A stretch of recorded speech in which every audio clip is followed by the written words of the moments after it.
ಈ ದ್ವಿಭಾಷಾ ಸೂತ್ರ ಜಾರಿ ಬರೋವರೆಗೂ ಕರ್ನಾಟಕ ರಕ್ಷಣಾ ವೇದಿಕೆ ಸುಮ್ಮನೆ ಕೂರುವ ಪ್ರಶ್ನೆನೇ ಇಲ್ಲ.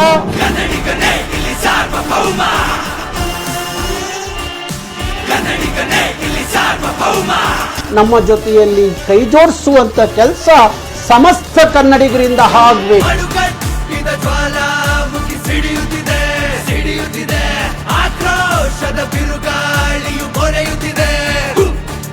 ನಮ್ಮ ಭಾಷೆ ಜಗತ್ತಿನ ಯಾವ ಭಾಷೆಗೂ ಕಡಿಮೆ ಇಲ್ಲ.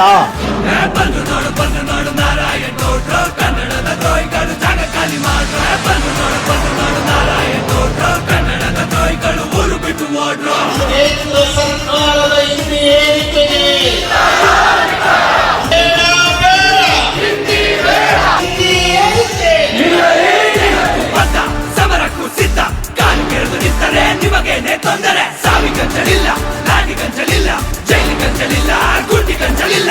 ನಮಗೆ ತ್ರಿಭಾಷಾ ಸೂತ್ರ ಬೇಡ, ಹಿಂದಿ ಬೇಡ, ನಮಗೆ ಕನ್ನಡ ಇಂಗ್ಲಿಷ್ ಸಾಕು ಅನ್ನುವ ಚಳುವಳಿಯನ್ನ ನಾವು ಪ್ರಾರಂಭ ಮಾಡಿದೀವಿ. ಕನ್ನಡ ಯಕಡ ಕ್ಯಾರೆ ಕನ್ನಡ ಅಂದೋರ ಪಾಲಿಗೆ ಸಿಂಹ ಸ್ವಪ್ನ ಇವ ಕನ್ನಡದ ಕುಲತಿಲಕ, ಕನ್ನಡದ ಕುಲತಿಲಕ, ಕನ್ನಡದ ಕುಲತಿಲಕ.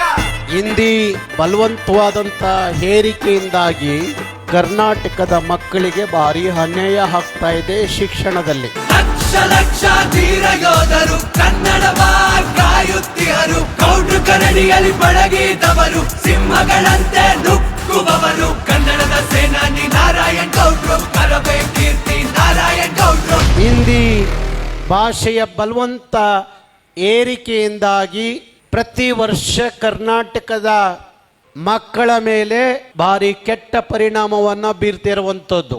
ಸರ್ಕಾರವೇ ಎದುರಾದರೂ ಮುಲಾಜು ಇಲ್ಲ ಎಂದವರು, ನೀವಿರುವ ತನಕ ನಿಲ್ಲುವುದಿಲ್ಲ ಕನ್ನಡದ ಬಜಾರು.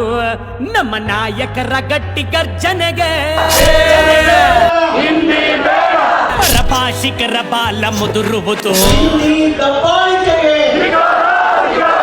ಯಾಕ್ರೋ ಬಟ್ಟಿ ಮಕ್ಕಳ ನೀವು ಜೋಳ್ಗೆ ಹಿಡ್ಕೊಂಡ್ ಬರ್ತೀರಾ, ಯಾಕ್ರೋ ಬಟ್ಟಿ ಮಕ್ಕಳ ನೀವು ಜೋಳ್ಗೆ ಹಿಡ್ಕೊಂಡ್ ಬರ್ತೀರಾ, ನಾವು ಕೊಟ್ಟಿದ್ದನ್ ಹೊಟ್ಟೆ ತುಂಬಾ ಉಂಟು. ಕನ್ನಡ ಬ್ಯಾಡ ಅಂತೀರಾ, ಕನ್ನಡ ಬ್ಯಾಡ ಅಂತೀರಾ, ಕನ್ನಡ ಬ್ಯಾಡ ಅಂತೀರಾ, ಕನ್ನಡ ಬ್ಯಾಡ ಅಂತೀರಾ.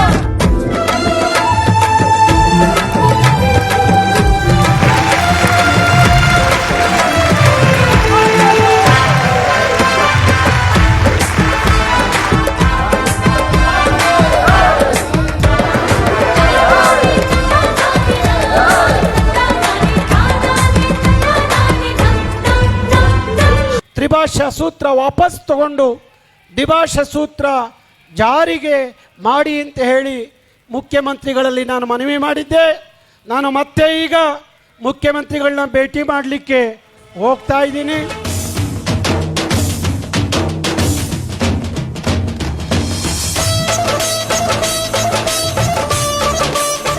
ದ್ವಿಭಾಷಾ ಸೂತ್ರದ ಪರವಾಗಿದ್ದೀನಿ ಅನ್ನೋ ಮಾತನ್ನ ಮುಖ್ಯಮಂತ್ರಿಗಳು ಇವತ್ತು ಭೇಟಿ ಮಾಡಿದಾಗಲೂ ಅದೇ ಮಾತನ್ನ ಹೇಳಿದಂಥದ್ದು.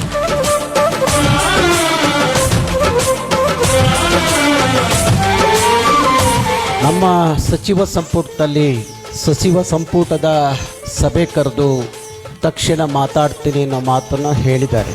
ಕನ್ನಡತನಕ್ಕೆ ಧಕ್ಕೆ ಬಂದರೆ ಸಿಡಿಲ ಪರದಿ ಖರ್ಚಿಸುವನೊಳಗೆ